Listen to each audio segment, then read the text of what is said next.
I step into the confession booth, my hands trembling slightly as I clutch the small vial of poison hidden inside my coat pocket. My pulse pounds in my ears, a deafening drum of guilt and desperation. Every breath I take feels weighted, as if the air itself is thick with the weight of my choice, an irrevocable line I crossed the moment I decided to do what I knew I could never undo. I close my eyes for a moment, trying to steady the storm inside me. But the memory of his trembling voice still haunts me. When Father Thomas had sat down, his face pale and trembling, I saw not a man seeking mercy but a predator cloaked in remorse.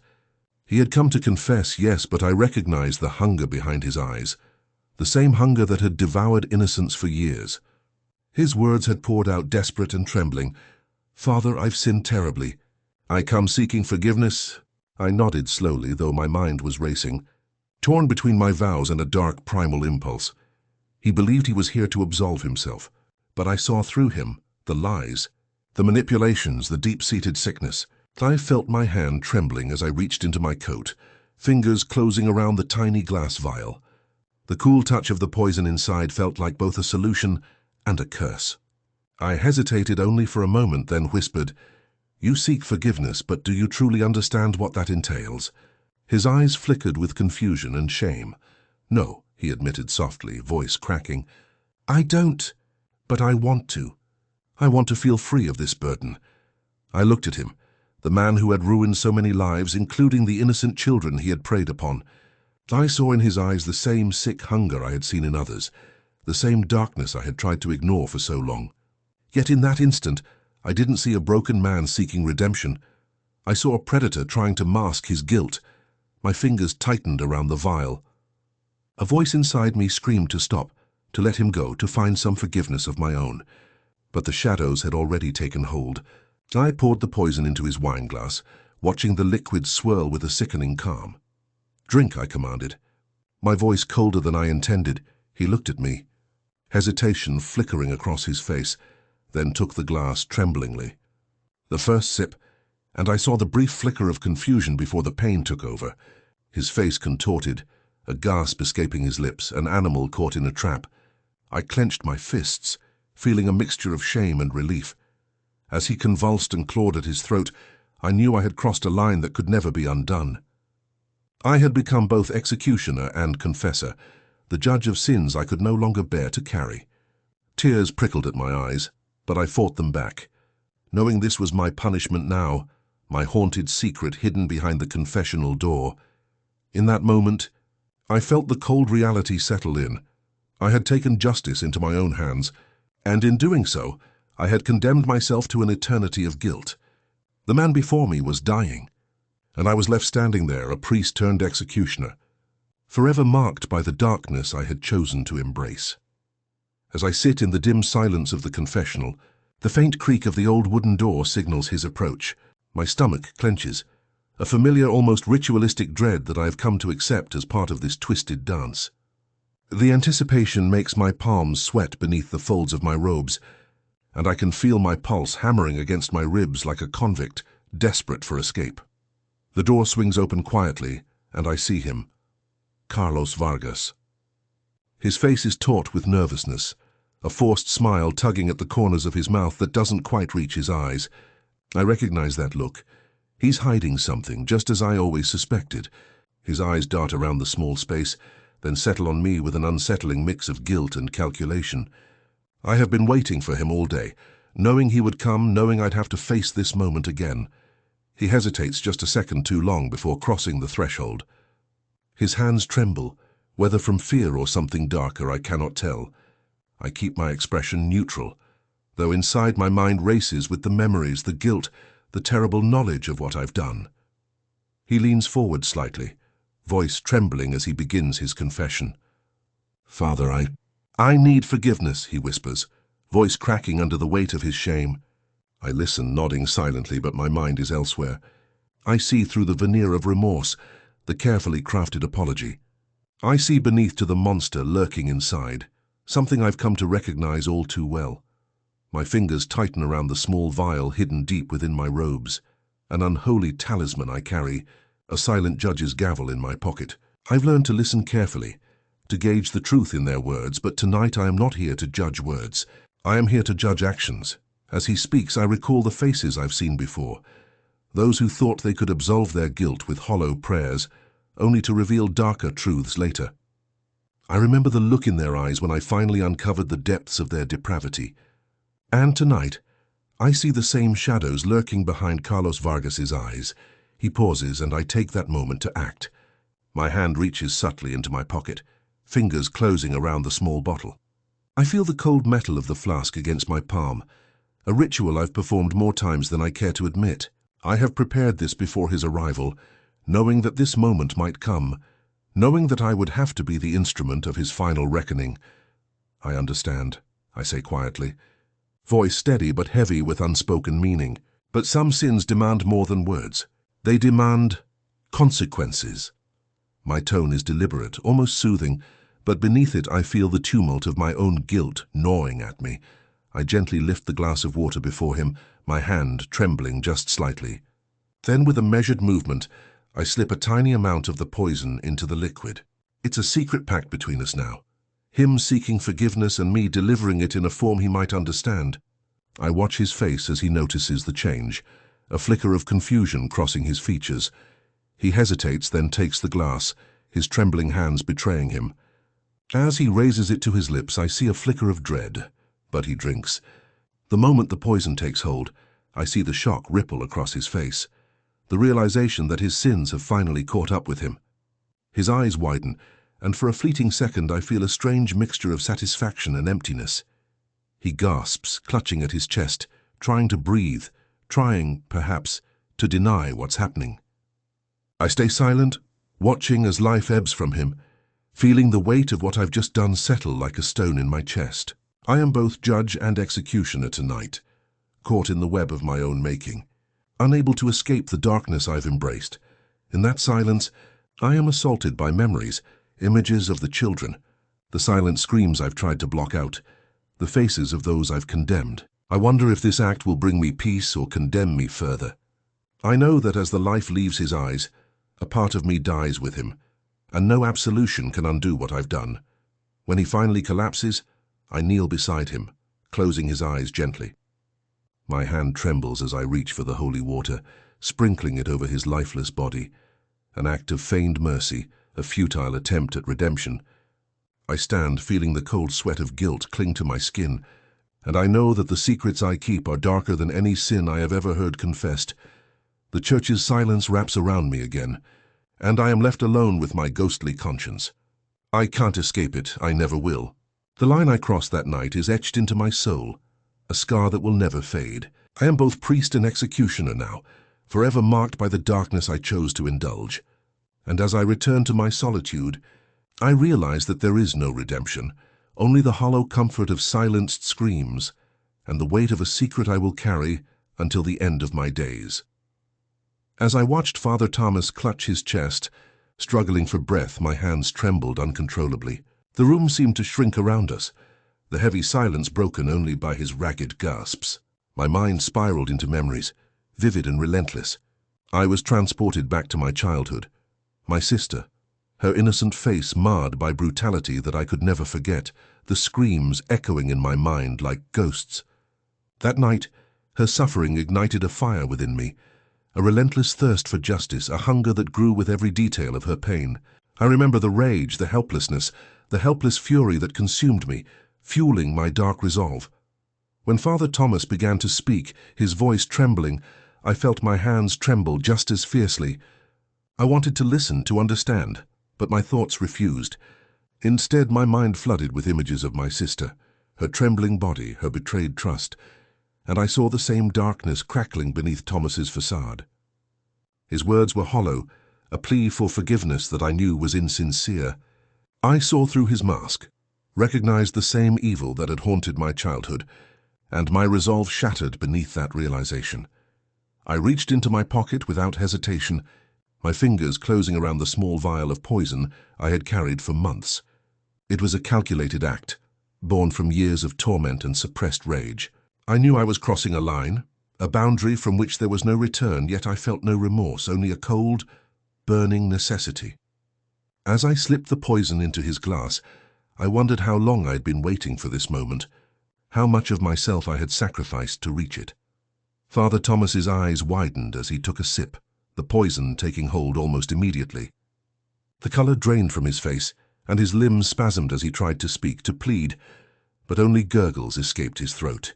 I watched his suffering, feeling a strange detachment.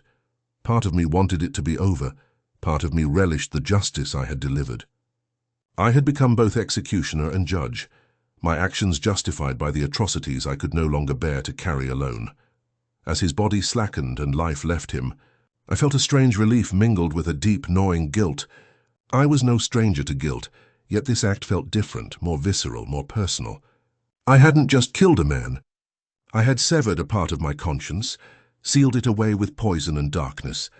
I drew a steadying breath and poured a little water over his lips, a hollow gesture of mercy. My hands, now clammy with sweat, trembled as I did it, knowing I was fooling no one, not even myself. Standing there alone with the aftermath, I was overwhelmed by an unshakable sense of loss. I had buried my childhood pain deep within me, but tonight it erupted with renewed ferocity.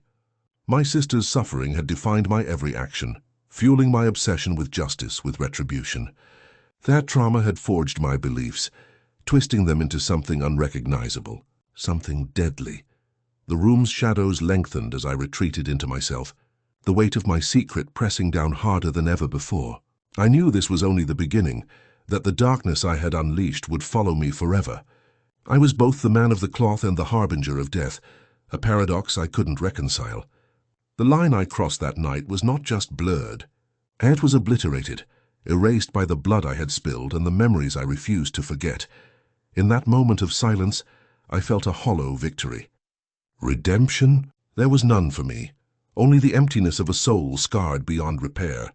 I had become a creature of vengeance, my innocence lost long ago, replaced by a resolve that bordered on madness. As I turned away from the lifeless body, I understood that I was no longer the man I once believed I was. I was something else, something darker, something broken, and yet deep inside I knew the worst was yet to come.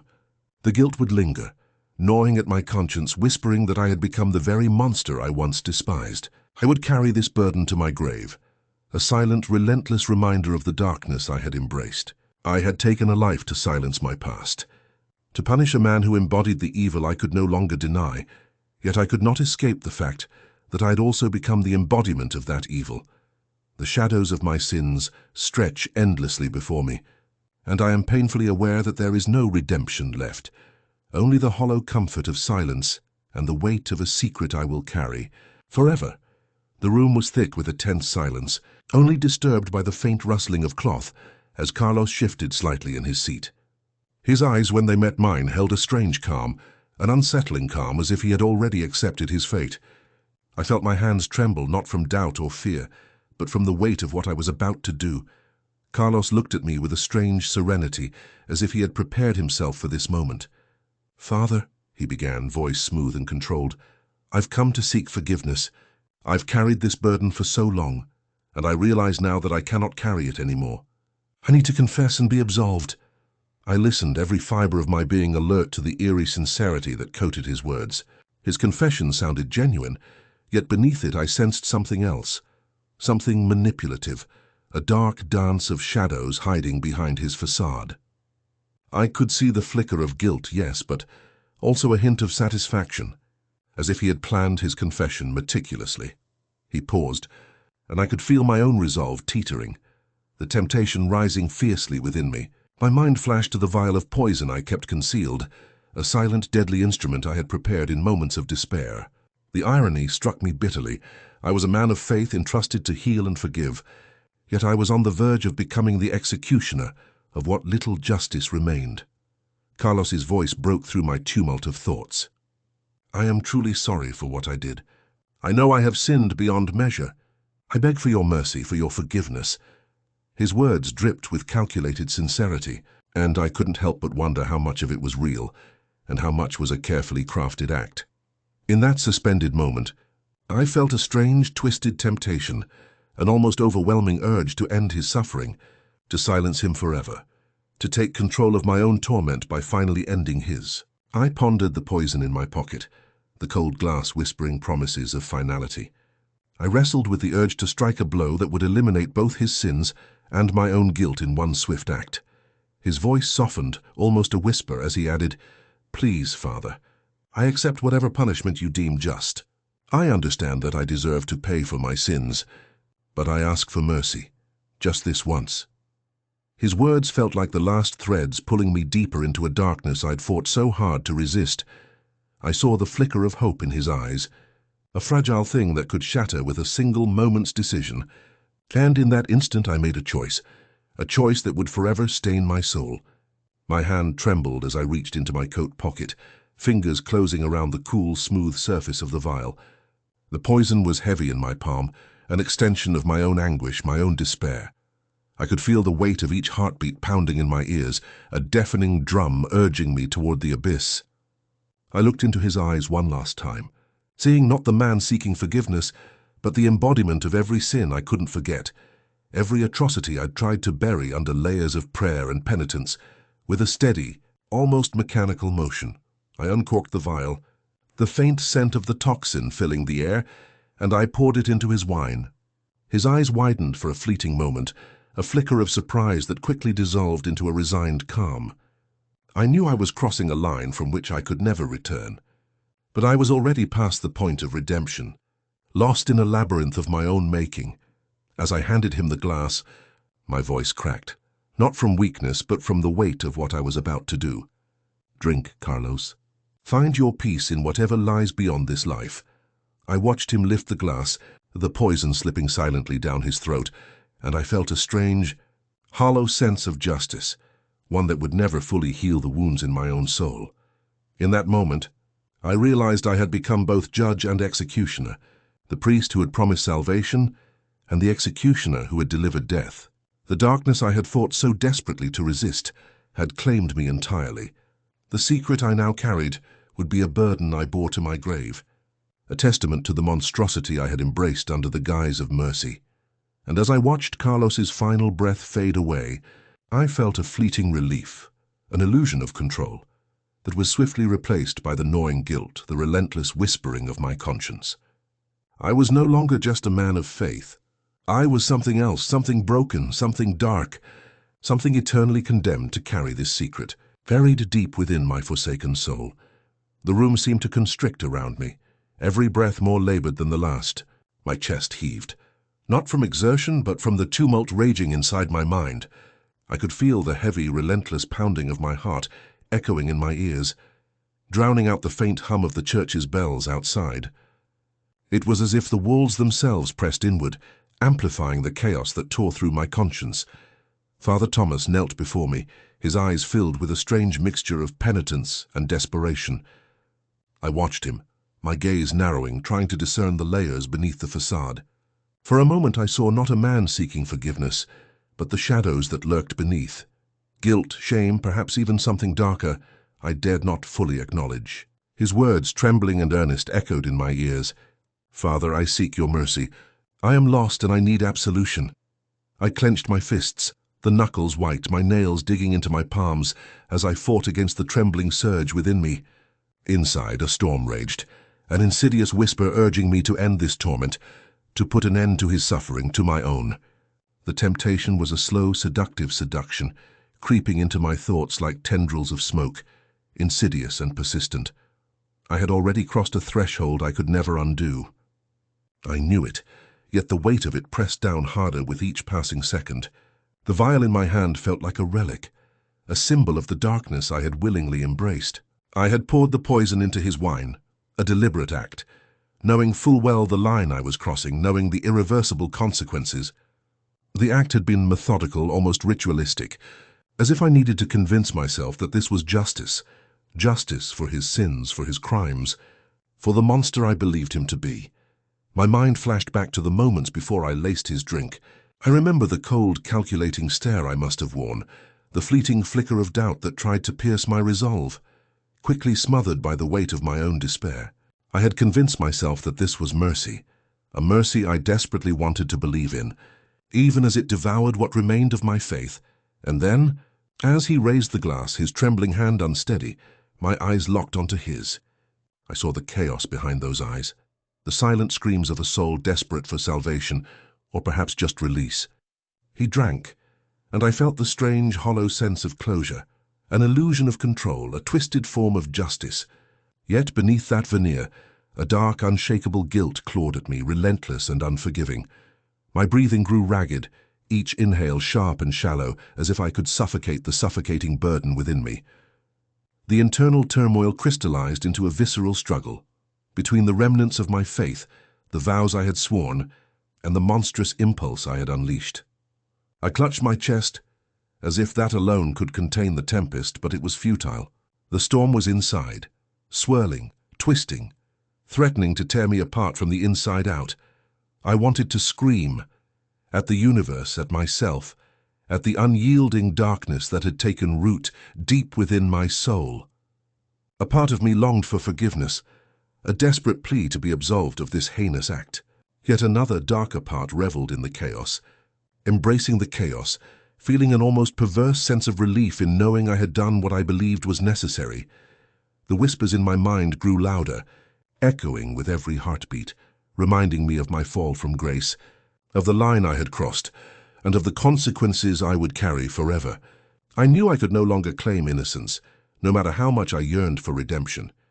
The man before me, broken and defeated, represented the culmination of my own internal collapse. As I stared at him, I could see the faintest flicker of life slipping away, and with it, a part of my innocence. The act was done, and there was no undoing it. My soul felt heavier than ever, weighted down by the unspoken horrors I had unleashed. I was no longer merely a priest. I was something else entirely, something twisted and fractured, forever haunted by the choices I had made in the name of what I thought was justice. The room grew colder, the silence deafening. I felt my legs weaken, the world tilting at the edges. My vision blurred as the fog of guilt threatened to consume me. I wanted to run, to hide, to erase the memories that now haunted every corner of my mind. But I was rooted to the spot, stranded in a penitence I could never escape. I closed my eyes briefly, trying to gather the scattered pieces of my soul. The prayer I once relied on felt hollow, distant, an echo of a faith that had long since eroded. All that remained was the crushing reality. I had become both judge and executioner, a man who had betrayed everything I once believed in. And as I opened my eyes, I saw the last flicker of life leave him, and I knew I would carry this burden forever. The darkness inside me had grown roots, entwined with my very being, and no matter how much I wished for forgiveness, I understood. This was my sin, my curse, my eternal punishment. I slid the small vial of poison into the folds of my robe, my fingers trembling slightly as I felt the cold glass against my palm. The weight of what I was about to do pressed down on me with an almost physical force, making my chest tighten and my breath catch. I had convinced myself that this act was necessary, a form of justice, perhaps even mercy. Though the taste of that word now felt bitter in my mouth, Father Thomas knelt before me, eyes pleading for forgiveness, a desperation that tugged at my conscience. I saw the way he looked at me, not as a man seeking salvation, but as someone broken beyond repair. His sins had haunted him for years, and I had in my own fractured mind convinced myself that I was absolving him of his suffering by ending his life. My hand moved instinctively, slipping the poison into his wine. The liquid shimmered temptingly, almost inviting. I watched him drink, each gulp echoing in the silence that stretched between us. I told myself I was doing what needed to be done, an act of mercy, a punishment, a way to purge the darkness from my heart and his. But beneath that rationalization was a turbulent storm of emotion, hatred, regret, fear. As the poison took hold, I saw the change in his expression, the initial confusion, then the slow fading of vitality. My heart pounded with a strange mixture of relief and dread. I wanted to believe I was righteous, that I was purging evil from the world, but I knew deep down that I was crossing a line that could never be uncrossed. My mind spun back to the earlier days, the moments when I had first heard whispers of his crimes, the sickening realization that I had once turned a blind eye, or perhaps deluded myself into thinking I could handle the darkness. Now I was no different from the monsters I had condemned, murderer in my own right, cloaked in the guise of divine justice. The room grew oppressive, as if the very walls were closing in on me. I felt the surge of adrenaline fade, replaced by a hollow emptiness that seeped into my bones. I imagined the scene outside, people praising, condemning, never knowing the truth behind my actions. I had become a shadow of the man I once was, haunted by the knowledge that my hands were forever stained. As he drew his last breath, I stood there, frozen in a moment, suspended between salvation and damnation. My mind teetered on the edge of chaos. Was I a savior or was I a murderer cloaked in the robes of faith? The answer blurred, indistinct, as the darkness inside me grew roots that threatened to consume what little was left of my conscience. I felt the weight of the secret settle into my bones, an unyielding burden that would follow me into the depths of my guilt-ridden existence. The silence was deafening now, deafening because it echoed the truth I refused to face. I had taken a life, not as an act of divine justice, but as an expression of my own twisted rage. I had become both judge and executioner, and in that act I had shattered whatever remnants of innocence remained in my soul. The image of his last breath haunted me, an indelible scar on my conscience. I knew I could never undo what I had done. The poison was gone, but the poison I had already injected into my spirit could never be cleansed. I was forever marked by this act, condemned to carry the weight of my darkness, my sins, and the unshakable truth that I had become the very evil I once despised. As I slowly backed away, my eyes fixed on the now silent figure on the floor, I felt an overwhelming sense of emptiness. My heart, which once beat with faith and hope, now beat with dread and remorse. I had crossed a line, and I knew that no prayer, no confession, could ever absolve me of what I had done, of what I had become. The room was thick with silence, but beneath it I could feel the subtle tremor of his breathing, an echo of the moment I had orchestrated. Carlos sat across from me, his eyes flickering with remorse, yet beneath that remorse lurked something else, something sharper, more calculating. I watched him speak, his words trembling as he confessed his past sins, but I sensed he wasn't entirely honest. There was a flicker of something else, an unspoken truth behind his eyes, a flicker of mastery over his own pain. I didn't interrupt. I let him pour out his guilt, watching as the facade of penitence wavered, revealing a glint of cunning that I'd caught only because I'd been looking for it. My mind spun with the memories of my own darkness, my own descent into a kind of twisted justice. When he paused, I saw my moment. I reached into my pocket, fingers trembling slightly, not from hesitation, but from a strange anticipation I couldn't fully understand. I abruptly brought the glass of wine to my lips, feeling the cool liquid slide down my throat, spreading a calm I had not known in a long time. As I did, I caught his gaze again, and I saw that flicker, an unmistakable spark of manipulation. Could he be playing me? I wondered, or perhaps I was the one still playing my game, hiding my true intention behind a veneer of remorse. He continued speaking, voice faltering, as if seeking some kind of forgiveness he knew he wouldn't find. Yet I could see that he was trying to work his way into my defenses, trying to lure me into his narrative of guilt and redemption. I clenched my jaw, knowing I had the power to end this moment with a single act. Yet I hesitated. Part of me was drawn to the darkness I saw flickering in his eyes, a darkness not so different from my own. My hand tightened around the glass. I remembered the stench of that poison I had laced into his wine, the same poison I once used to end someone else's suffering. Now I was poised to do the same, to extinguish this flickering hope of redemption, to snuff out his manipulative game before it could fully unfold. But I hesitated again. Was I afraid of what I might become if I crossed that line, or was I simply savoring the control? Because deep down I knew I wasn't just ending his life, I was also playing a dangerous game of my own design. Every move I made was weighted with guilt and power, and I wondered if he sensed that. I wondered if the flicker in his eyes was a bid for control, or a plea for salvation. My mind raced as I contemplated the consequences of my actions. I was a priest, supposed to be a vessel of mercy. Yet here I was, holding a poison that could end a life or grant a dark sort of mercy.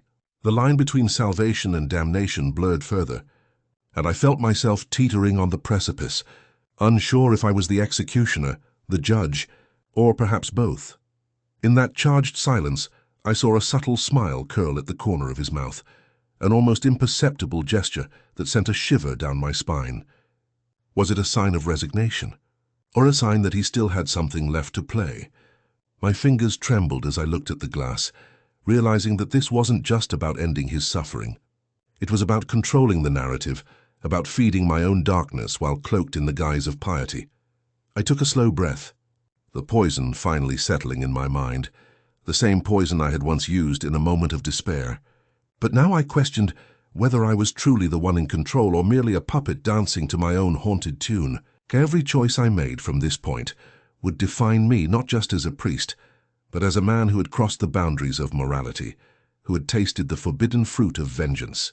As I finally lifted the glass, I saw his eyes widen just a little more, a silent understanding passing between us, an acknowledgement that the game was far from over. In that moment, I knew I was playing with fire, with the shadows of my own making, and that no matter what happened next, I would never be the same. The line I once believed separated good from evil had disappeared, swallowed by my own dark hunger for retribution. And as the poison's promise beckoned, I wondered, was I truly in control, or was I merely a pawn in a game I could never fully understand? The weight of my secret presses heavily on my soul, a constant, suffocating burden I carry with every breath. That evening, when Father Thomas knelt before me, seeking absolution for sins he refused to name, I saw through the veneer of humility and faith. Beneath it all, I glimpsed the darkness, a shadow that had long taken residence in his soul, just as it had in mine.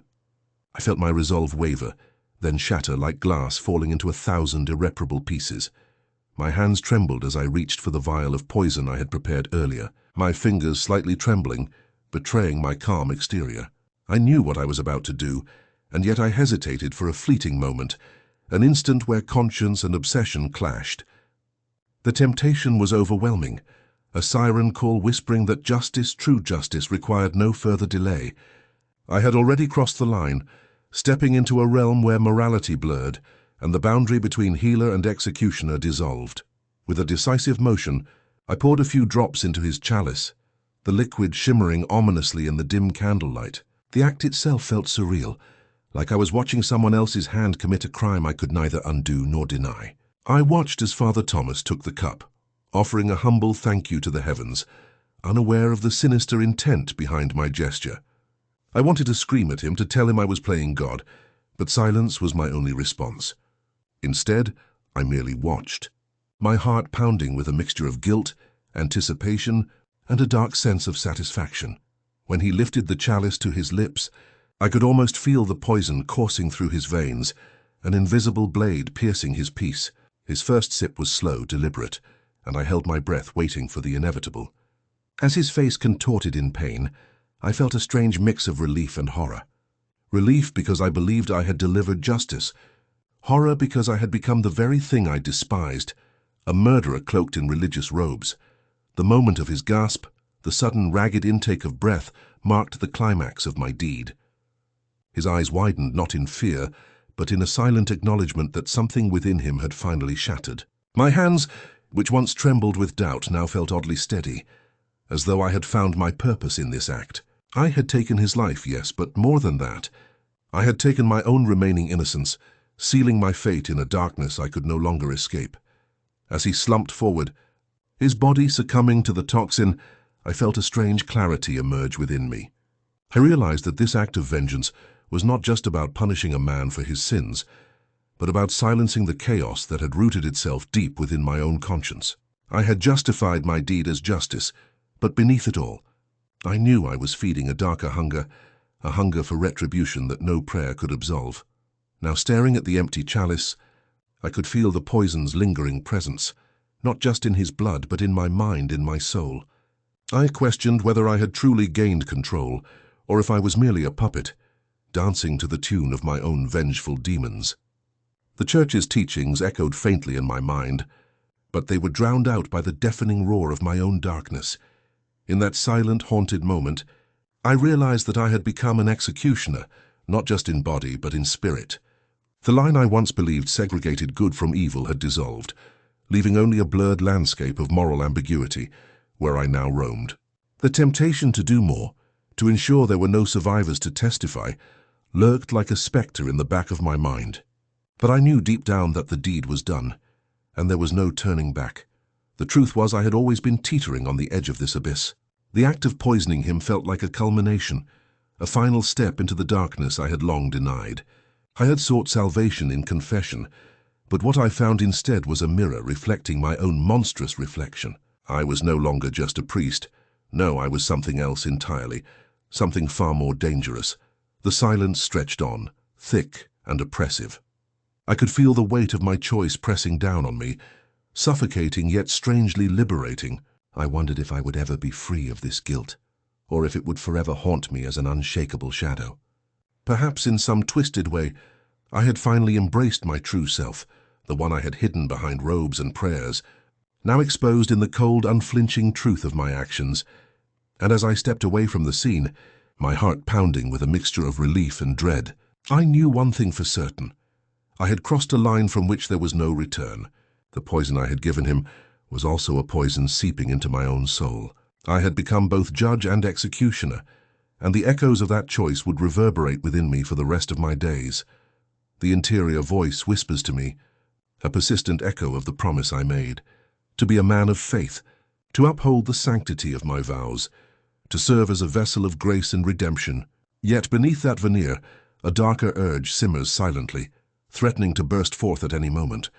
I close my eyes for a fleeting second, gripping the edges of my conscience, but the temptation to yield is too compelling to ignore. I recall the moment Father Thomas knelt before me, trembling, eyes pleading for forgiveness. His words, filled with remorse, tried to pierce the heavy silence that encased us. To anyone else he appeared a broken man seeking salvation, but I saw through the veneer, an unspoken darkness concealed beneath his confessions. It was in that fragile, vulnerable space that my resolve shattered. A sharp, almost inaudible breath escaped my lips as I reached for the vial I had hidden away. My hand trembled, not from doubt, but from a surge of conflicting emotions, guilt, rage, a twisted sense of righteousness. I could feel the weight of the moment pressing down on me, heavy as stone yet strangely exhilarating. I poured the poison into his wine with deliberate care, each drop a silent testament to my resolve. As I watched him lift the glass, a strange calm settled over me. The act was precise, calculated, a final assertion of my authority. I knew the consequences. I knew there was no going back. When he took a hesitant sip, I watched eagerly, waiting for the poison to take hold, for the darkness to claim him as it had claimed me. His gasp was almost predictable. The sudden clutching of his chest, the frantic choking, each motion a mirror of my own inner turmoil. I felt the sickening realization that I had become both judge and executioner, wielding death as a tool of my own judgment. The lines between mercy and punishment blurred into a single act, an act I justified in my mind as justice, or perhaps punishment for sins I believed he deserved. In that moment, I sensed something shift inside of me, a strange, unnameable feeling. It was as if I had stepped beyond the boundary of morality, into a realm where the rules no longer applied. The blood pounding in my ears drowns out the faint echoes of my former self, replaced by a cold, calculating presence. I was no longer just a priest. I was something else entirely, an agent of my own twisted justice. As he collapsed, gasping, I felt no remorse, only an icy sense of finality. The silence afterward was deafening. I looked down at him, at the man I had just condemned, and a part of me wondered if I had become the very evil I once claimed to fight. But then another voice, so faint I could barely hear it, reminded me of my vow, of the path I was supposed to walk, to forgive, to serve, to be a conduit of divine mercy. Yet within the depths of my mind a darker voice stirred, whispering that sometimes mercy was a betrayal. That punishment in its purest form was a form of love, tough, uncompromising, brutal. I felt myself teetering on the edge of that abyss, the line between right and wrong dissolving with each passing second. The internal struggle rages on, relentless and unyielding. I am torn between the principles I once upheld and the visceral desire for retribution. The vow to be a man of faith trembles beneath the weight of my actions. The desire to punish, to see him suffer as I have, pulls me into a whirlpool of darkness I cannot escape. I am compelled to speak, to confess, to seek some form of absolution. But the words stick in my throat. Almost I am tempted to finish what I started, perhaps to ensure that no part of him remains to testify, no remnant of his wickedness to tarnish my conscience further.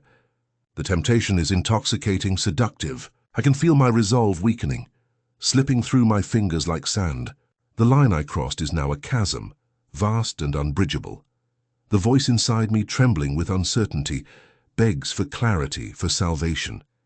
But the darkness responds with a cold smile, whispering that sometimes true justice requires sacrifice. That in punishing him, I am purifying myself, cleansing my soul through the act of destruction. I stand there, heart pounding, visceral and raw. The air feels thick with unspoken truths and hidden sins. My hand still holds the empty vial, the last fragment of my act, a silent testament to the depths I have fallen. I know I must decide, whether to walk away from this precipice or to leap into the void completely. The temptation to justify everything, to declare that I was doing God's work, becomes almost overwhelming. But deep down I understand, I have already crossed a point of no return. The man lying unconscious on the ground is a mirror of my own moral decay, and I am left standing at the edge of an abyss, contemplating whether I will be consumed or find some shred of redemption in the darkness I have unleashed. As I stood there, feeling the weight of his words settling into my bones, my throat tightened, and I could feel the tears threatening to break free. My body was numb, yet every nerve was alight with a tumult of emotion, grief, rage, and a flickering ember of hope that maybe, just maybe, I could find some form of salvation. I had carried this secret for so long, buried beneath layers of guilt and shame, and now, in this fragile moment, it threatened to spill over. He looked at me with eyes that begged for forgiveness, but in their depths, I saw the reflection of my own darkness. I had thought I was doing God's work, punishing the wicked, cleansing my soul through righteous acts. Yet as his confession poured out, I realized how deeply I had fallen into the abyss. The lines I had once believed were sacred had been blurred into a muddy, indistinct mess of morality and desperation. My mind replayed the scene, how I had prepared everything with deliberate intent. The wine I laced with poison was not a moment of impulsiveness, but a calculated act born out of years of suppressed rage, of a soul aching for justice in a world that had long failed to offer it. I remember the cold calculation in my eyes as I watched him drink, my fingers trembling with anticipation. When he finally gasped and collapsed, I felt a twisted sense of relief, as if I had finally executed the judgment I believed he deserved. Now, standing over his unconscious form, my heart was a battlefield. Part of me wanted to recoil, to run from the consequences of my deeds. But another part, darker, more insidious, rejoiced in the certainty that I had taken control, that I had severed the chains of guilt and shame. Yet beneath that veneer of resolve, I knew I was teetering on the edge of an irrevocable precipice. As his eyes fluttered open and he looked at me with pleading, I could feel my resolve fracturing further. His voice, trembling and broken, reached my ears, words of remorse, of pleading for forgiveness.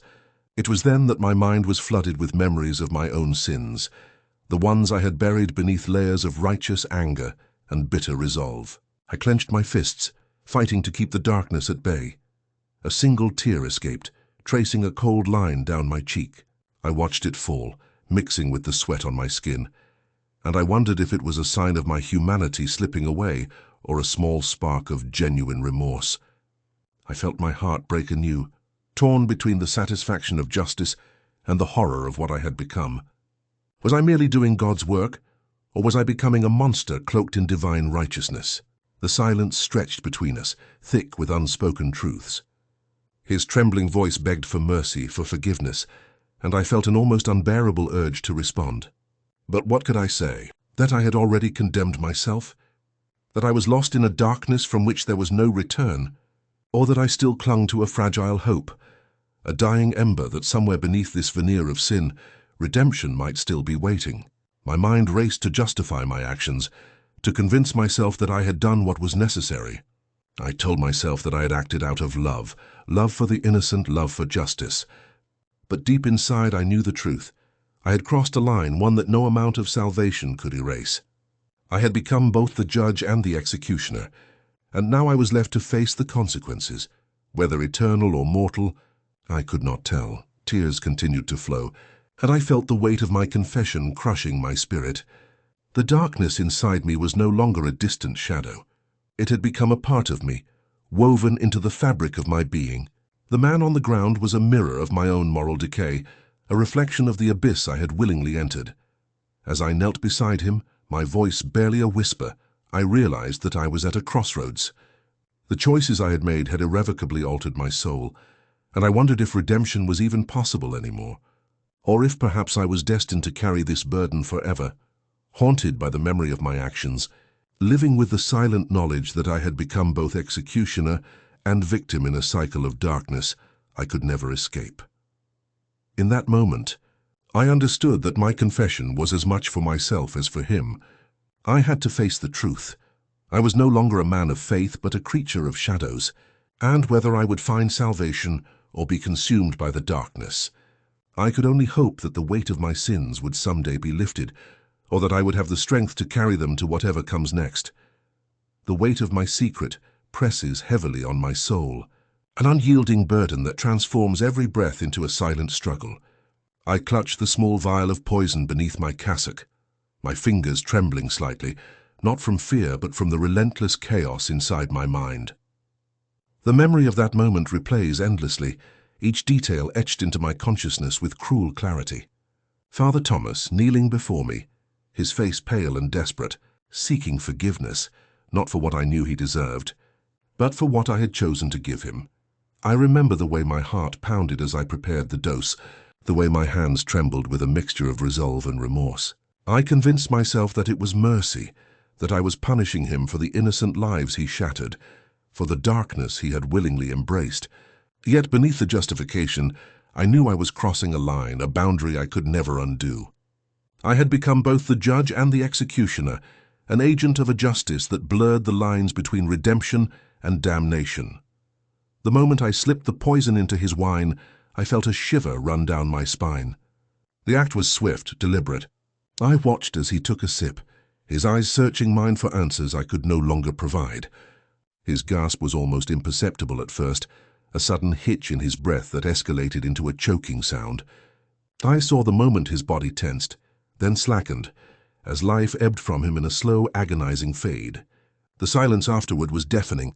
I lingered there, kneeling beside him, my mind swirling with a tumult of emotions, regret, rage, and an unsettling sense of relief. As I hide the vial back into my cassock, I am struck anew by how I have become a creature of shadows. My hands, once steady with the faith of my calling, now tremble with a different kind of tremor, one born of guilt so profound it feels almost physical. I am haunted by the image of his dying eyes, of the fragile line between justice and cruelty I have so recklessly crossed. I tell myself I did it for a greater good, that I am avenging the innocent, punishing evil that lurks unseen. But those words taste bitter, like ash on my tongue. My mind spirals back to nights of insomnia when sleep eludes me and memories invade every waking moment. I see my sister's face, her smile, her innocence fading into the shadows of my conscience. Her voice whispers in the dark, reminding me of the purity I once cherished, now tarnished by my own darkness. I think of the injustices I have witnessed, the corrupt systems that fail to deliver true justice, and a burning desire to punish those who escape the law's grip consumes me. That desire, however, has now twisted into something far more dangerous, a thirst for retribution that I can no longer control. I am painfully aware that I have become something I am not proud of. The line I crossed is etched deep into my soul, and I wonder if redemption is even a possibility for someone like me anymore. Perhaps I am doomed to carry this burden for eternity, or until some reckoning, divine or otherwise, forces me to face the consequences of my actions.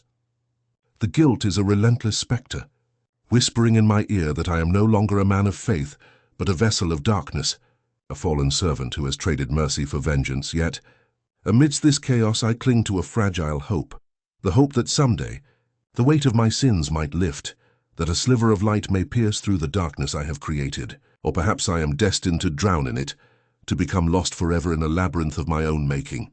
I wonder if I possess the strength to endure what is to come, or if the shadows will swallow me whole before I find peace. In that moment, I realize I have only one choice left, to carry this secret, this terrible truth within me. I have no desire for absolution, no longing for redemption. All I want now is to brace myself for whatever comes next, to confront the ghostly echoes of my own deeds, and to find some semblance of meaning amid the chaos I have unleashed. For better or worse, I am forever changed, an architect of darkness, a reflection of the abyss I once sought to punish. And as I step back into the shadows, I whisper to myself that I will bear this burden as long as I can, knowing deep down that my journey into darkness has only just begun. The heavy silence after Father Thomas left was almost oppressive. Tangible in the air, like a tangible weight I could feel pressing down on my chest. I lingered in the shadows, my ears tuned to the faint echo of his retreating footsteps, but it was the stillness that truly consumed me, an unsettling lull that seemed to settle into my bones. It was in that quiet that a desperate voice, raw and trembling, began whispering inside me, urging me to grasp at the one thing I thought might save me. Silence itself, I wondered, with a twisted sense of irony, if silence could be my salvation. Perhaps in this stillness, I could finally escape the chaos that had become my existence, escape the relentless burden of my own darkness. The thought clung to me, tempting me to surrender to it. I envisioned myself retreating into the void, where no one could reach me, where I could drown out the echoes of my own guilt. Yet I knew deep down that silence was an illusion, a fragile facade that would shatter at the slightest provocation. My mind wandered back to Father Thomas, kneeling before me, seeking forgiveness with trembling hands. His voice, thick with remorse, had betrayed a vulnerability I had never seen before in a man of the cloth. And yet beneath that veneer of penitence I saw something else, something darker, more sinister. I had watched the conflict flicker across his face, the shame battling with the unspoken truths he refused to voice. It was in that moment that I knew I had to act, that I could no longer be passive in the face of this. The decision had been made in a rush of adrenaline, a desperate need to impose my own judgment. I reached into my pocket, fingers trembling slightly as I grasped the small vial I had prepared earlier. The weight of it in my hand was a cruel irony, an object that would determine his fate yet also seal my own destiny. I poured the poison into his wine, watching as it shimmered and swirled, a liquid embodiment of my rage, my despair, my desire for retribution. When I handed him the cup, I felt a strange detachment, an almost clinical clarity that disconnected me from the horror I was about to unleash. Father Thomas took the drink with trembling gratitude, and I watched as he drank, each swallow a slow, painful reminder of my own fall from grace. His gasp was muffled at first, then turned into a choking cough that tore through the room like a thunderclap. His eyes widened in terror, bewilderment, and yes, perhaps a fleeting glimpse of understanding. In that instant, I became both judge and executioner. The power surged through me, a dark, intoxicating force I had never truly acknowledged before. I saw my reflection in his widening eyes, and I recognized the monster staring back at me. My hands trembled, yet I felt nothing but a strange relief, as if for once I had taken control of the chaos inside. The line I had crossed was no longer a distant memory, but a permanent scar etched into my soul. Now, as the silence envelops me, I realize that I am left with only the echo of what I have done. The stillness is deafening, yet within it I hear the faintest whisper of my own conscience. It's a ghostly voice, fragile and desperate, pleading for me to reconsider, to confess, to seek redemption. But I suppress it, for I know that the truth is a burden I can no longer bear. In this quiet I feel exposed and vulnerable, yet strangely liberated. No one will ever find out what I have done, and perhaps that is my only solace, an unspoken secret that I will carry to my grave. I am aware that this act has irrevocably changed me, that I am no longer the man I once was. I have become something else entirely, an architect of darkness, a reflection of the abyss I once sought to punish. As I stand there, the shadows lengthening around me, I whisper to myself that silence is my refuge now. I will cling to it, let it envelop me like a shroud, and hope that it will somehow shield me from the judgment of the world, or perhaps from my own conscience.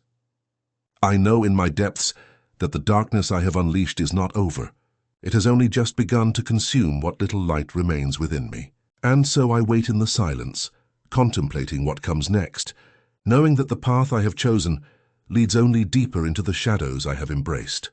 The morning dawned with a strangely muted light that seemed to seep through the cracks in my resolve. The air felt heavier than usual, thick with the kind of quiet that presses on my chest and makes my thoughts knot tighter. I could feel the weight of the poison, still hidden in my possession, like a dormant beast waiting to awaken and devour everything I once believed in. It's almost ironic how the quiet and the knowledge of what I hold can become the loudest scream in my mind. I recall the moment I prepared that vial, the way my hands trembled, not from fear but from a strange, cold certainty that I was about to step into a darkness I could never emerge from.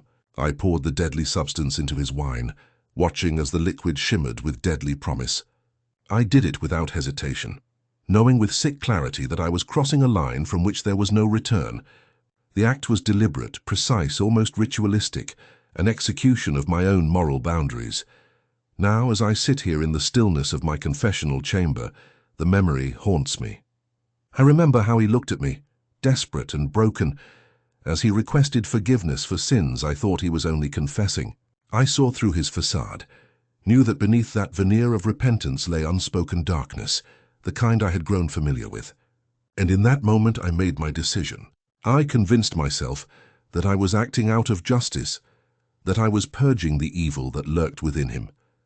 But deep down I knew I was simply unleashing my own demons. The sense of victory I might have felt then has long since evaporated, replaced by a gnawing emptiness. I watch the sun trace its slow path across the sky, feeling as if I am observing from outside my own flesh, a ghost observing the decay of a man I once thought I was. I can still see his face, the last flicker of life in his eyes, the gasp that tore through the silence, an echo of the chaos I had unleashed. I had become both judge and executioner, the very thing I once condemned. At this moment I cling to the illusion that I am in control, that the poison is just a tool in a divine plan I have yet to fully understand. But truthfully, I am terrified of what lies ahead. The secret is a weight that drags me down, pressing into my bones, whispering that I am no longer innocent, no longer pure. I am a man who has deliberately silenced a voice, one that now screams in my mind, relentless and unforgiving. I wonder if redemption is even possible anymore.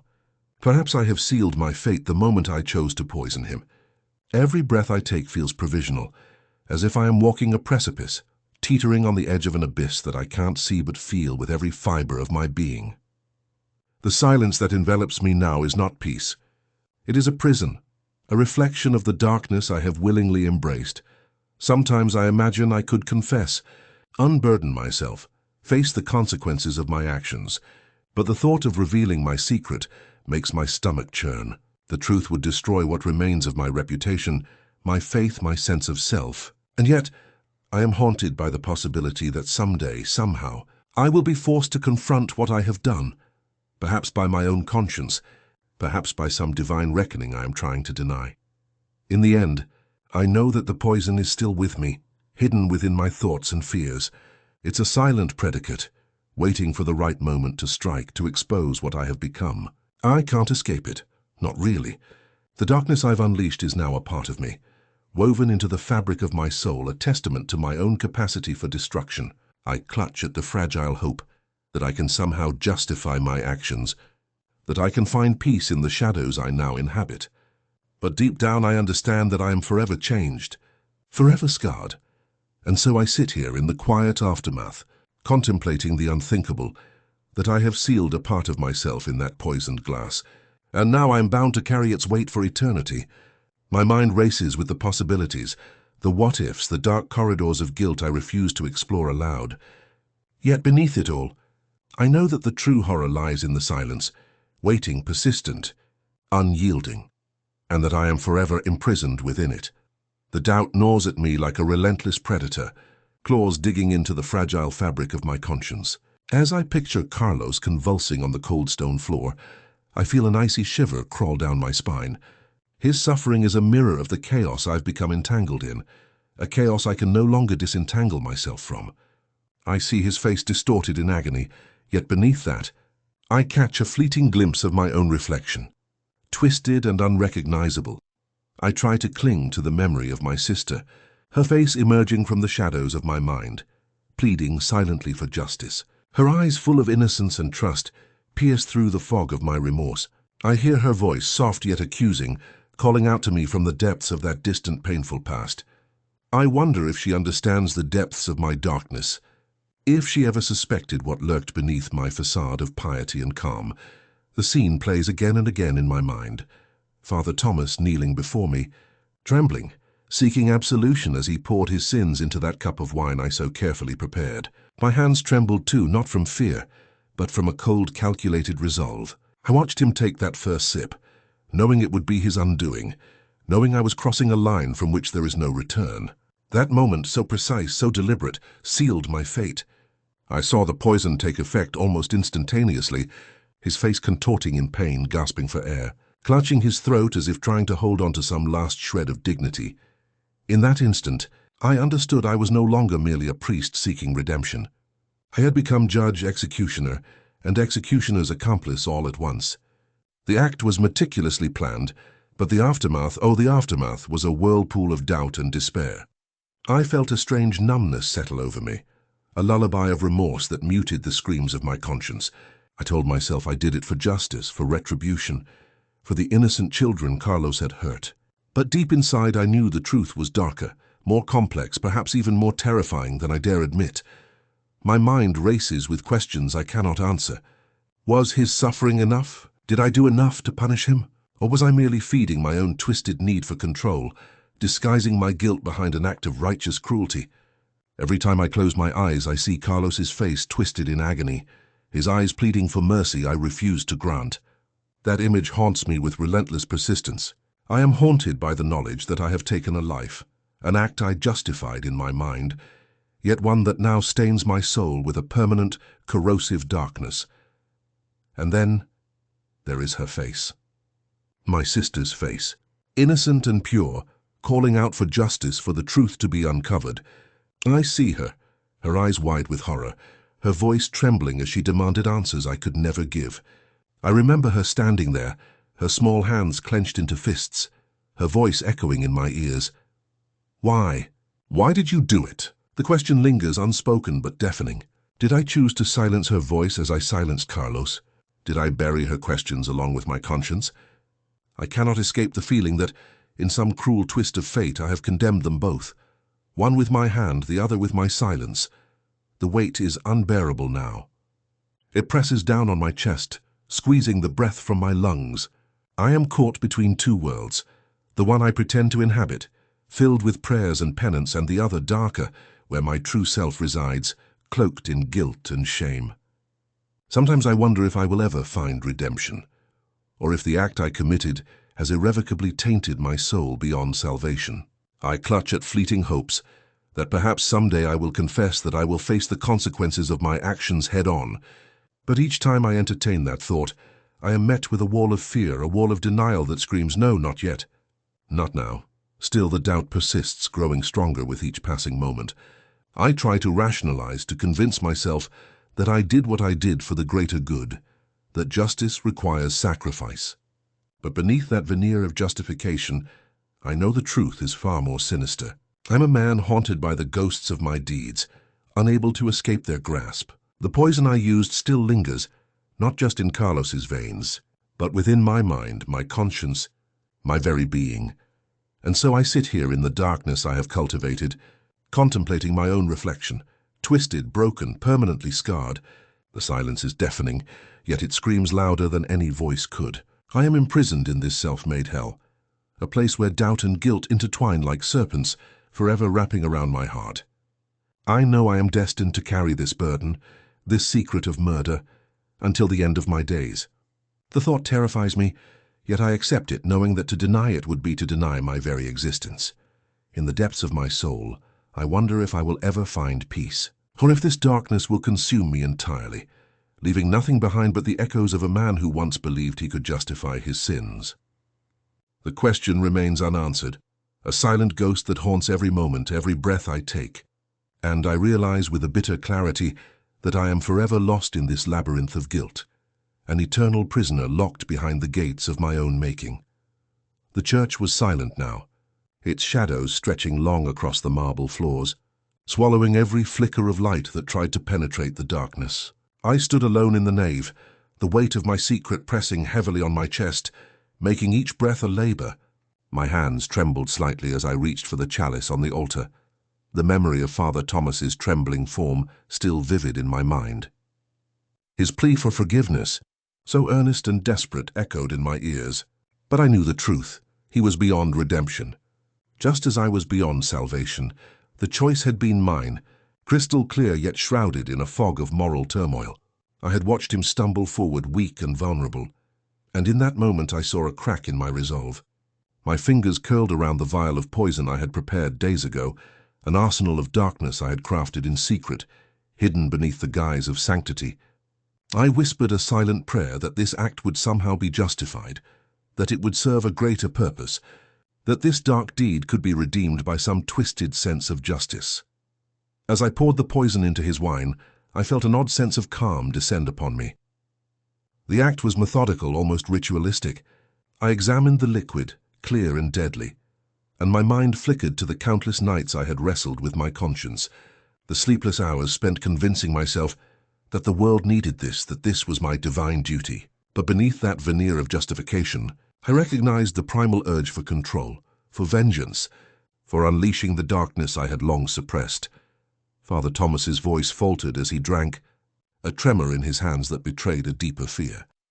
I watched his face as the poison took effect, the subtle twitch of his jaw, the ghost of a plea dying on his lips. My heart pounded, not from remorse but from a strange, perverse satisfaction. I had become both judge and executioner, the arbiter of a fate I had meticulously crafted. The lines between right and wrong blurred, dissolved under the weight of my guilt, leaving only the hollow shell of a man who had stepped beyond any moral boundary. In those final moments, as he gasped and clutched at his chest, I felt the cold touch of inevitability settle over me. I had sealed my own fate along with his. This act was irreversible, a chasm I could not cross back over, no matter how much I wished to retreat into the shadows of my conscience. I saw the reflection of my own face in the stained glass window, distorted, haunted, forever marked by the darkness I had embraced. Then, silence. An oppressive, all-consuming silence that echoed louder than any words ever could. I questioned myself in that quiet. Was this truly justice, or simply a descent into madness? I knew that once I crossed the point of no return, I would never be able to undo what I had done. The image of Father Thomas's last, gasping breath haunted me, an indelible stain on my soul, rewriting my purpose in this sacred space. I pondered whether I should walk away, leave this cursed act behind, try to pretend it never happened. But my feet felt rooted, as if the grave itself had claimed me. Resisting the temptation to flee meant confronting the beast within, a beast I had nurtured in secret, fed by fear and righteousness alike. To resist would be to deny my nature, to deny the darkness that lurks within every man, especially one who claims to be a shepherd of souls. And yet, a whisper of something else lingered, perhaps a faint hope that this act, as terrible as it was, could somehow bring me clarity, that by surrendering to this darkness, I might find some twisted form of redemption. Or perhaps I was simply deluding myself, clutching at shadows in the hope of salvation. My hands, trembling now, hesitated above the chalice. I could feel the pull of my instincts, an almost primal urge to take that final step, to surrender completely to the abyss. The decision loomed before me, vast and unyielding. To follow through, to drink from the poisoned cup, meant embracing the irreversible, sealing my fate as a man who had crossed every boundary of morality. To resist, to walk away, was to accept the torment of regret, the gnawing doubt that would eat me alive. In that moment I knew what I must do. My grip tightened around the chalice, a silent affirmation of the darkness I had chosen to wield. The temptation was an intoxicating whisper in my ear, promising relief, release from this relentless guilt. I closed my eyes, took a deep breath, and steeled myself. The decision was made, not in words, but in the quiet, unwavering resolve that settled within me. I lifted the chalice, my hand steady, despite the chaos within my mind. As I brought it to my lips, a rush of cold clarity washed over me. I was no longer merely a priest, a man of faith. No, I was something else entirely now. An agent of darkness, a judge who had decreed a death that could never be undone. The taste of the poison was bitter, but also strangely liberating. It marked the end of any pretenses, the death of my previous self. In that final act, I understood that I had become a part of something far greater, something infinitely more terrible. And as the darkness claimed me, I wondered if this was my penance or my liberation. Either way, I knew I would carry this secret to the grave, the unspoken truth that haunted every breath I now took. My soul, forever stained, forever scarred, was forever lost in the shadows I had chosen to dwell in. The night had cloaked the world in shadows, yet I stood illuminated by the flickering candlelight that cast trembling shadows across the altar. My hand trembled slightly as I held the vial, the dark liquid inside reflecting my tumultuous thoughts. The weight of my secret pressed against my chest with relentless force, each breath a heavy reminder of the abyss I had willingly plunged into. Father Thomas knelt before me, his eyes pleading for absolution, his voice trembling as he confessed sins that seemed trivial compared to the darkness I now carried. I saw beneath his composed exterior a tempest of guilt and shame, but what I truly sensed was something more sinister lurking beneath the surface, a reflection of my own fractured soul. The decision to tamper with his wine was not made impulsively. It was born from a slow, deliberate unraveling of morality. I remember how my fingers hesitated for a moment as I uncorked the bottle, the aroma of the wine mingling with the scent of my own nervous sweat. I poured the poison with a steady hand, each drop falling with a sinister echo into the glass, knowing that once he drank, there would be no undoing the act. As I approached him with the filled glass, my mind raced with conflicting thoughts. Part of me wanted to stop, to retreat from this abyss I had willingly stepped into. But another part, the darker, more primal part, urged me onward. I watched him raise the glass, his hands trembling slightly as he accepted it, unaware of what awaited him. I observed as he took a sip, the moment stretched into an eternity, and then the change began. His face twisted in a silent scream as the poison took hold, his body convulsing before he collapsed onto the cold marble floor. I felt no relief, no triumph, only a visceral ache deep within my core. I was both judge and executioner, a mirror to the darkness that had always lurked inside me, now fully realized. Was this my penance, or a cruel liberation from the burden of my own guilt? In that instant I saw the reflection of my fractured soul staring back at me.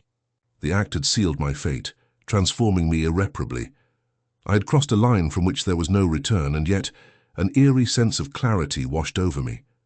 Perhaps this was the only truth left, that I was no longer a man of faith, but something far more twisted, something that thrived in shadows and silence. As I stood there trembling, the candle's flame flickered violently before dying out altogether, plunging the altar into darkness. The silence was deafening, yet I felt a strange, oppressive peace settle over me. I had taken a life, an extension, of my own pain, my own suffering, and in doing so I had liberated myself from the chains of morality that once bound me. Or so I told myself. Now I carry this secret like a scar etched deep into my soul, a reminder that I am forever changed.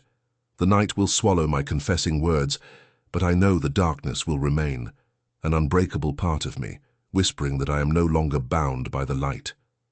I have become something else entirely, something that will haunt me for as long as I breathe, and in that haunting I find a strange, terrible solace. In the stillness of that darkened room, I could feel the weight of the world pressing against my chest, suffocating yet somehow liberating. I watched Father Thomas kneel before me, his eyes clouded with remorse and a desperate need for forgiveness.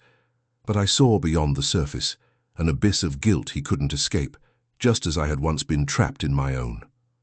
I knew what I was about to do, yet no hesitation crept into my hands. They moved instinctively, almost detached from my conscious mind. I reached into my cassock, my fingers trembling as I concealed the small vial of poison, the bitter truth I had chosen to embrace. The sensation of the cold glass against my palm was a cruel contrast to the fiery chaos raging inside me. I tilted the bottle slightly, watching a tiny drop catch the faint glow of the candlelight, shimmering like a wicked promise. The act was a silent prayer, one that sealed his fate and in turn my own descent into darkness. Father Thomas lifted the chalice, his trembling hands clutching it like a lifeline, unaware of the venom swirling within. I studied his face, the lines carved by guilt and years of silent suffering. I felt a strange, perverse kinship with him, both of us prisoners of our sins. When he took the first sip, I felt the grip of my conscience loosening, yet the burden of what I was about to do pressed harder, a heavy chain around my soul. As he choked on the liquid, a gasp escaped his lips and his body spasmed suddenly. My heart didn't race. No, it didn't beat with remorse or regret. Instead, an icy calm descended, as if I had stepped outside my humanity and become something entirely different. I watched him writhe, a shadow of the man who had once sought salvation, now a victim of my own darkness. The room filled with a suffocating silence, broken only by the faint hollow coughs that faded into nothingness. In that quiet, I allowed a single tear to escape, an involuntary gesture that betrayed everything I tried to suppress. It traced a cold path down my face, bloodless and numb. That tear was my confession, my acknowledgement that I had crossed a line, and that I would never find my way back. I pressed my hand against my chest, feeling the hollow echo of my heartbeat, or perhaps the absence of it, as the weight of my actions settled over me like a shroud. I swiftly concealed the vial back into my cassock, my fingers trembling again, not from fear but from a strange euphoria, an affirmation that I had finally embraced the darkness that had always lurked within. The silence that followed was absolute, thick enough to drown in, yet it was within that void that I found my peace. A peace so profound that it felt like a wound closing, sealing me away from the person I once was. A single tear slipped from my eye, cold and silent, as I stared into the shadows. I was no longer the man who sought redemption, nor the priest who believed in mercy. I had become something else, something unrecognizable even to myself. As I watched Father Thomas's breath slow to nothing, I knew that this act, this terrible act, had marked the end of my innocence and the beginning of my exile from any semblance of light. I turned away from the altar, my heart heavy with the knowledge that my secret would forever dwell within me, a cursed relic I could never cast aside. The darkness I had summoned was now entwined with every fiber of my being, whispering to me, in the dead of night, reminding me that I was beyond salvation. Yet strangely, I found a twisted comfort in that truth, a cold, unbreakable resolve that I belonged to the shadows now, permanently. My tears dried, replaced by a numb resolve. I tightened my grip on the fabric of my cassock, hiding the poison, hiding the truth. The silence stretched endlessly, suffocating yet strangely soothing. In that moment I understood that I had fully surrendered to the darkness I had always fought against.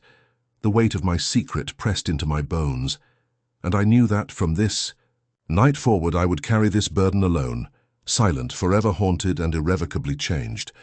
As I step out of the confessional, I feel the heaviness settle deeper into my bones, like a stone lodged within my chest that no amount of prayer can dislodge. My steps are slow, deliberate, as if I can will the weight to lift, but it clings to me, viscous and unyielding. The dim corridor stretches before me, shadows flickering at the edge of my vision, whispering echoes of the crimes I have committed, silences that scream louder than any confession. I pause for a moment, hand gripping the cold wood of the doorframe. The image of Father Thomas collapsing, clutching his throat, sears itself into my mind. The poisoned wine had been a quiet, calculated act, a slow death meant to be silent, discreet. I had watched him choke, helpless to intervene, knowing that I had sealed his fate with my own trembling hand. The memory is a knife twisting in my gut, simultaneously satisfying and devastating. I can't help but think about the power I wielded in that act. It was not mercy. It was justice, or perhaps a twisted form of it. I had believed in that moment that mercy was a luxury I could no longer afford. Instead, I chose darkness. I felt my heart harden, melting into stone as I realized I had crossed a line from which there was no return. The priest's voice, once so full of hope and forgiveness, now echoes in my mind as a haunting reminder of my own fall from grace. The church around me feels colder, emptier now. The stained glass windows, once vibrant with divine light, cast dull, fractured reflections on the marble floors, mirrors of my fractured soul. I know that the act I committed was not an act of salvation, but a descent into something far darker. I am no longer the man of faith I once aspired to be. I am the sum of my sins, each one weighing heavily on my conscience, pushing me further into the shadows. As I walk toward the exit, I am conscious of every heartbeat, every breath, a reminder of my guilt. The air is thick with unspoken truths, thick as the poison I administered. I feel a strange sense of clarity, yet it is laced with despair. There is no redemption for what I have done, only the acceptance that I am now irrevocably lost. I have become the executioner and the judge, bound by my own darkness, unable to seek forgiveness or offer it. The world outside beckons, a cold, indifferent universe that will never know the depths of my secret. I push open the heavy door and a gust of wind greets me, as if nature itself is shunning my presence. As I step into the night, I realize that my salvation, if it exists at all, lies not in redemption, but in embracing my own fall. Perhaps the greatest penance is simply carrying this burden forever, knowing that I have condemned myself to an eternity of silence, forever carrying the weight of what I've done. In that moment, I accept that I will be haunted by this act until the end of my days, my soul forever stained by the poison I poured. The shadows around me seem to curl closer, whispering secrets I dare not decipher. I walk into the darkness knowing that I have become something unrecognizable. A man who once believed in mercy, now resigned to live with the cold truth that mercy was never meant for me. And as I vanish into the night, I carry with me the unshakable certainty that some sins are too profound to forgive, some darkness too deep to escape.